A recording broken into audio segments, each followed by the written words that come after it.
तीन लोग आ गए, दोनों बैग इधर को लाओ, आगे आगे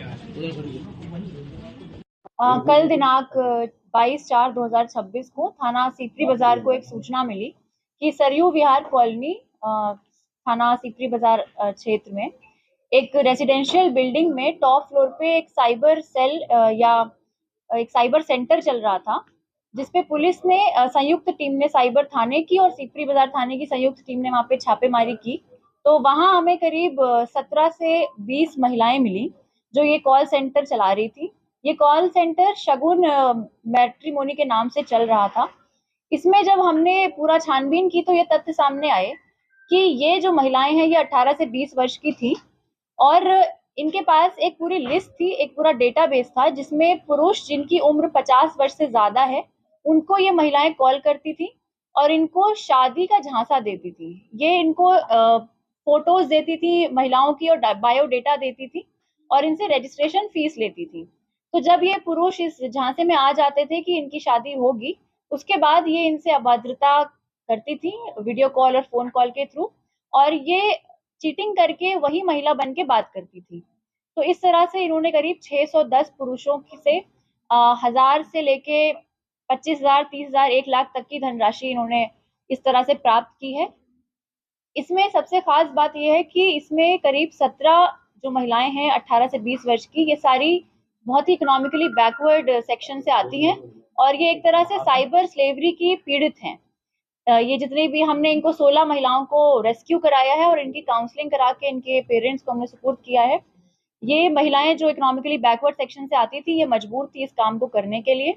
इसके जो मुख्य आरोपी हैं, इसमें हिना कौसर जिसको आज हमने अरेस्ट किया है और न्यायालय के सामने पेश किया है, ये इस पूरे कॉल सेंटर की प्रबंधक थी। ये यहाँ पे सबसे पुरानी एक तरह से वर्कर है और यही सारे रजिस्टर का लेखा जोखा करती थी। इसी के नाम पे रेंट एग्रीमेंट भी था जहाँ पे ये कॉल सेंटर चल रहा था। और इसके जो अन्य आरोपी हैं सतीश छीपा और नीतू प्रजापति, ये दोनों शिवाजी नगर के रहने वाले हैं और ये फरार हैं। पुलिस टीमें गठित की जा चुकी हैं, इनकी छानबीन हम कर रहे हैं। इसी क्रम में हमने 9 अकाउंट्स बैंक अकाउंट्स फ्रीज करा लिए हैं और इन अकाउंट्स में करीब 50,000 की हमने धनराशि भी फ्रीज करा ली है। जो रजिस्टर्स हमें मिले हैं उसमें यह पता चलता है कि करीब 30 से 40 लाख का फ्रॉड इन्होंने एक साल में 600 के ऊपर पुरुषों के साथ किया है। जो बरामदगी है वो करीब 30 कीपैड वाले मोबाइल फोन है, 5 स्मार्टफोन्स हैं और करीब 29 से 30 रजिस्टर्स हैं जिसमें हर महिला अपना एक अकाउंट मेंटेन करती थी। और इसमें हमें 7 कंप्यूटर सिस्टम्स भी मिले हैं और एक एसर का टैबलेट मिला है। जो 17 महिलाओं का आपने रेस्क्यू किया है वो क्या मजबूर थी, क्या ब्लैकमेलिंग का शिकार हो रही थी क्या? ये 17 महिलाएं साइबर स्लेवरी का शिकार थी और ये सारी 5,000 की सैलरी पे रखी गई थी।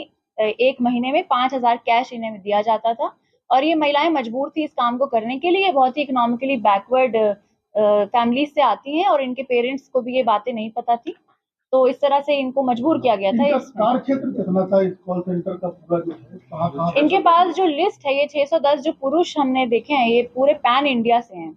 इनके पास जो डेटाबेस है ये पैन इंडिया का है, पर जो ये 16 महिलाएं जो साइबर स्लेवरी की पीड़ित हैं ये पूरी लोकल झांसी की हैं। कैसे शिकार बनाते थे?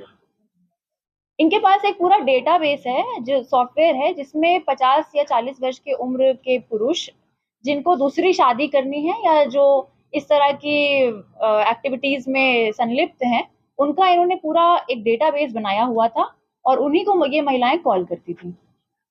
मैम एक चीज और, क्या आपने कहा कि ये लोग यही लड़कियां जो दूसरे के नाम से कॉल करती थी, कुछ वल्गर बातें भी करती थी उस तरह की, तो इनका कोई दोष अभी तक नहीं माना जा रहा है? देखिए, ये महिलाएं इकोनॉमिकली बैकवर्ड कंडीशंस में हैं और इनको ट्रैप किया गया है।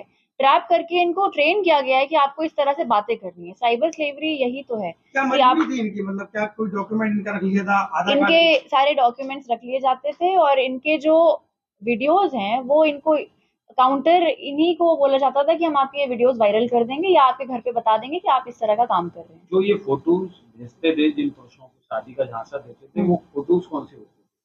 ये फोटो जो महिलाओं की ये देते थे ये AI जनरेटेड फोटोज थी और ये जो इंटरनेट में कहीं से भी किसी महिला की फोटो मिल जाती थी उसको भेजते थे।